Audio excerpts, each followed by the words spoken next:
ఇప్పుడు మీరు కూచిపూడిలో 2 district awards కదా మొత్తం? 3 డిస్ట్రిక్ట్ అవార్డ్స్, 2 స్టేట్ అవార్డ్స్, ఒకసారి national level representation. Okay, Venkaiah Naidu చేతులు గారి మీద కదా. అవును.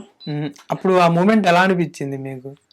అంటే ఒక ఉపరాష్ట్రపతి గారి చేతుల మీద అవార్డ్స్ తీసుకోవడం. అంటే అప్పుడు అసలు నాకేం తెలీదు, తీసుకున్న తర్వాత చెప్పారు ఆయన ఉపరాష్ట్రపతి వెంకయ్య నాయుడు గారు అని. అంటే అప్పుడు దాకా నాకు అంటే ఇప్పటికి మాక్సిమం ఒక 700 కాంపిటీషన్స్ చేసి ఉంటాను నేను క్లాసికల్లో. సో అది కూడా ఒక కాంపిటీషన్ లాగే వెళ్ళిపోయాను నేను. ఓకే.